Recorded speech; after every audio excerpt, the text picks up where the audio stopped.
ప్రశాంతంగా ఉన్న ఒక ఉదయం అక్బర్ చక్రవర్తి తన అద్భుతమైన సింహాసనంపై కూర్చొని ఉన్నాడు. రాజసభలో మంత్రులందరూ ఇరువైపులా కూర్చొని ఉన్నారు.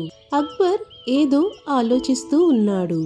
బీర్బల్ తెలివి అంతటా ప్రసిద్ధి. కానీ ఈరోజు అతని జ్ఞానాన్ని మళ్ళీ ఒకసారి పరీక్షించాలి అని అక్బర్ తనలో తాను ఆలోచిస్తున్నాడు. అక్బర్ బీర్బల్ వైపు చూస్తూ బీర్బల్ అన్నాడు. బీర్బల్ వినయంగా నమస్కరిస్తూ ఆజ్ఞ జహాపన అని అన్నాడు. ఈరోజు నీకు ఒక ప్రశ్న వేస్తాను, దానికి స్పష్టమైన సమాధానం ఉండదు అని అక్బర్ అన్నాడు. ఏం ప్రశ్న వేస్తాడా అక్బర్ అని రాజసభ మొత్తం నిశ్శబ్దంగా ఎదురుచూస్తుంది. బీర్బల్, ఆకాశంలో ఎన్ని నక్షత్రాలు ఉన్నాయి అని అక్బర్ అడిగాడు. అందులో ఒక మంత్రి ఇది ఎవరికీ తెలిసే ప్రశ్నే కాదు అని అన్నాడు. ఇంకా రెండవ మంత్రి ఇప్పుడైనా బీర్బల్ చిక్కుల్లో పడతాడేమో చూద్దాం అని నవ్వుకుంటూ అన్నాడు. బీర్బల్ మాత్రం ఆందోళన పడకుండా చిరునవ్వుతో ఇలా చెప్పాడు.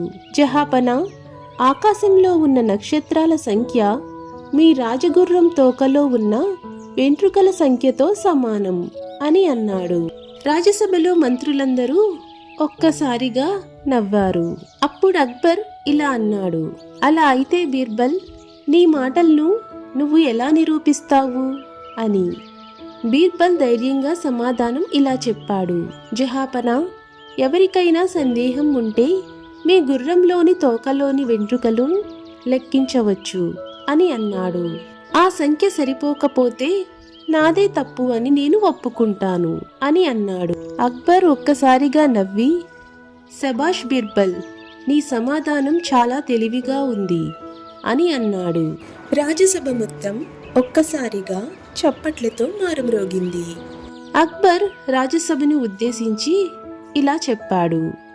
జ్ఞానం అంటే అన్ని విషయాలు తెలిసి ఉండడం కాదు, సమయానికి తెలివిగా సమాధానం ఇవ్వటం అని. దానికి బదులుగా బీర్బల్, మీ మాటలే మాకు మార్గదర్శకం జహాపన అని అన్నాడు.